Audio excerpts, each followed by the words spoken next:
루이비통 측에서 리폼을 해준다는 어떤 뭐 소문을 들었는지 광고 같은 걸 봤는지 한번 주문을 해봤어요. 예전 모델 가방을 주면서 지금 루이비통에서 판매하고 있는 삭플라라는 모델로 한번 제작을 해달라고 주문을 해본 거예요. 그러니까 리폼 업자는 루이비통 측에서 주문한 대로 이 삭플라 모델이라는 거를 이렇게 잘 만들어 줬대요. 그러니까 루이비통 측에서는 이거 봐라 하면서 이렇게 소송을 건 거예요. 안녕하세요. 오늘은 최근에 이슈가 됐었던 루이비통 리폼 사건을 한번 주제로 다뤄보려고 하는데요. 이 사건은 루이비통이 리폼 업자한테 상표권 침해를 주장하면서 소송을 제기한 사건입니다. 우리가 가방이나 지갑 같은 거 명품을 이제 쓰다가 보면은 오래되거나 이제 닳거나 해가지고 해져서 못 쓰게 되잖아요. 이런 경우에 수선집에 맡겨서 이제 고쳐서 쓰기도 하는데요. 루이비통은 이런 구매자가 수선을 해서 쓰는 거에는 뭐 별다른 문제를 삼지 않습니다. 개인이나 수선업자한테도요.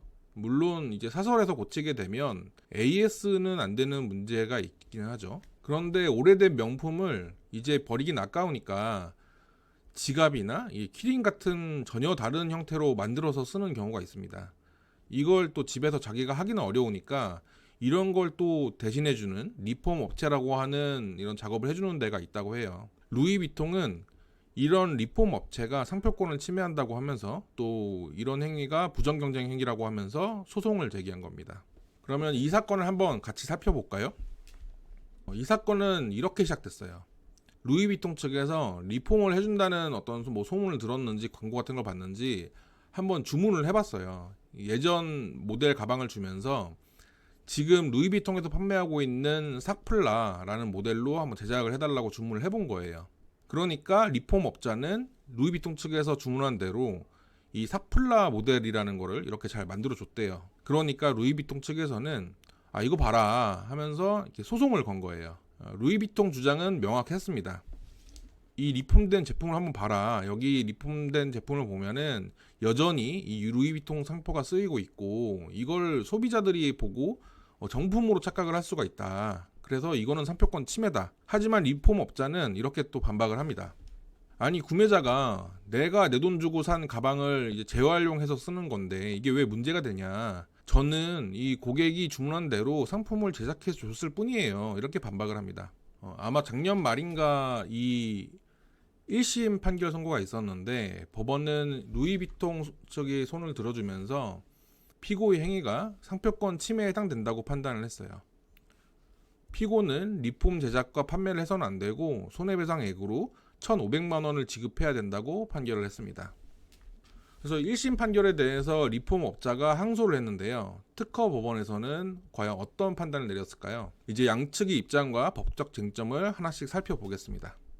이 사건의 쟁점을 한마디로 정리하면 내 돈 주고 산 가방인데 이게 무슨 상관이냐 이런 입장과 또 루이비통 상표권을 침해했다 이런 입장이 충돌한 겁니다.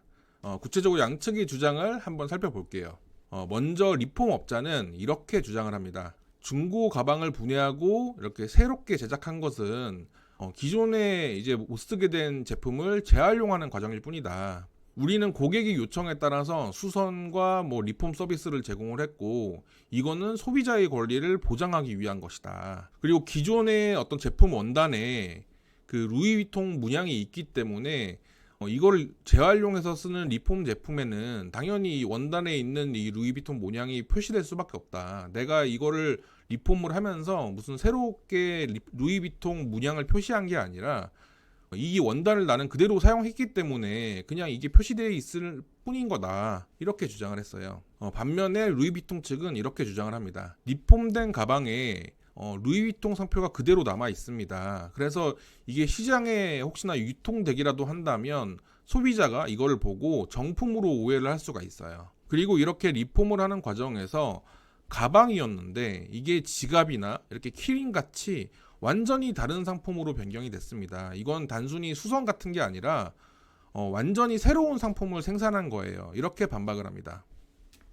그렇다면 법원은 양쪽의 주장에 대해서 어떻게 판단을 했을까요? 이 사건에서 중요한 쟁점은 소진론과 재생산입니다. 먼저 소진론부터 간단히 설명을 드릴게요. 소진론은 정품이 한번 상표권자에 의해서 판매가 되고 나면 상표권자는 다시 그 상품에 대해서는 권리를 주장할 수 없다라는 개념이에요.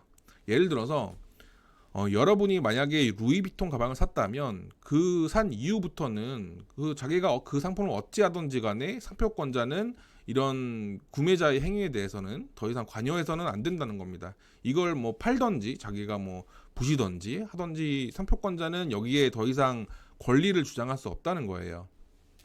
이거는 이미 처음에 상표 제품을 판매를 할 때 상표권자가 이걸로 이익을 충분히 얻었기 때문에 다시 상표권을 주장할 수는 없다는 거예요. 하지만 법원은 리폼업자의 행위를 이런 소진론에서 접근한 게 아니라 재생산이라는 관점에서 판단을 했습니다. 재생산이란 기존에 있는 제품을 완전히 해체하거나 가공해서 또 형태나 용도가 완전히 다른 그런 상품을 만드는 것을 얘기합니다.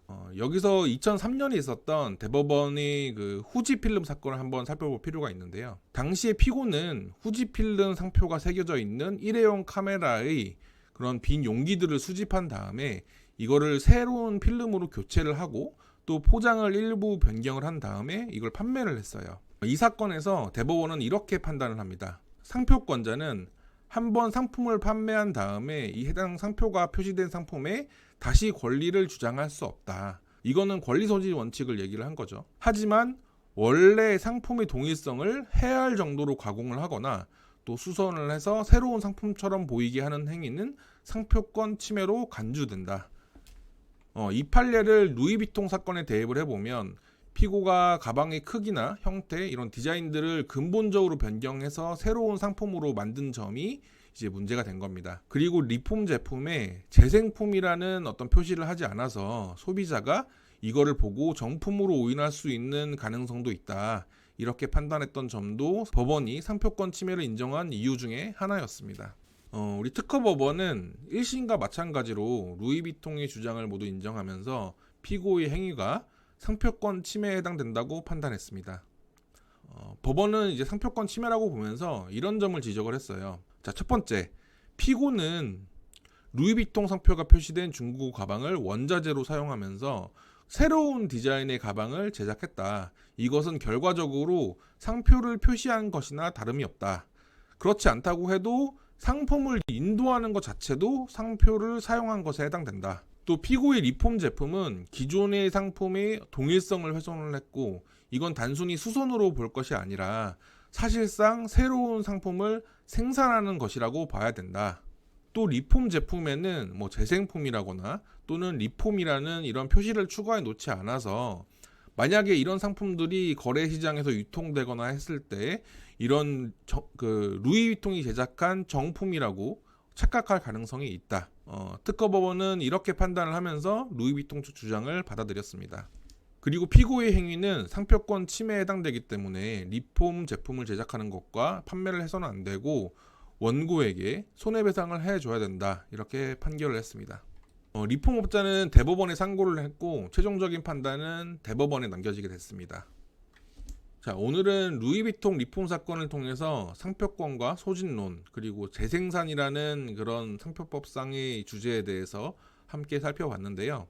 아까 일회용 카메라 사건은 빈 용기를 사서 이렇게 모은 다음에 필름을 이제 다 바꿔서 자기가 다시 이렇게 다 판매했던 사건이지만 이 사건 같은 경우에는 리폼업자가 더 중고 가방을 막 사 모은 다음에 그런 다시 고쳐서 다른 제품을 만든 다음에 파는 그런 사업을 한 게 아니라 이거를 자기가 이제 집에서 리폼할 수 있는 고객이 그냥 내가 이렇게 만들어 달라라고 요구한 대로 그냥 제작을 해준 거기 때문에 과거의 사건과는 약간은 다른 것 같습니다. 루이비통 가방을 이제 구매한 사람은 이걸 리폼을 해서 자기가 쓴다고 해도 상표권 문제는 생기지 않습니다. 근데 다들 집에서 뭐 가방을 고칠 수 있는 그런 능력이 있지는 않잖아요. 그래서 이거를 리폼업자한테 시켜서 업자는 또 이거를 주문받은 대로 또 만들어 준 거기 때문에 리폼업자 입장도 저는 또 어느 정도 이해가 되는 것 같기는 합니다. 그리고 이거를 그냥 개인적으로는 쓸 수 있다는 거지 리폼업자한테 맡겨서 리폼한 거를 뭐 쓰다가 이제 좀 지겨운데 하면서 이거를 중고 시장에다가 내다 팔면은 이거는 상표권 침해가 될 수 있습니다. 또 정품인 것처럼 속이거나 아니면은 뭐 아무 말 안 하고 그냥 파시고 이러면 안 돼요. 물론 중고로 이제 사시는 분들은 뭐 그냥 덮어놓고 사진 않겠죠? 이걸 꼼꼼히 보고 뭐 사겠지만요. 그런데 리폼 업자는 또 자기 영업으로 돈을 받고 제작을 해주는 거기 때문에 상표권 침해라는 그런 결론 자체는 뭐 대법원에 가서도 저는 바뀌기는 힘들다고 생각을 합니다.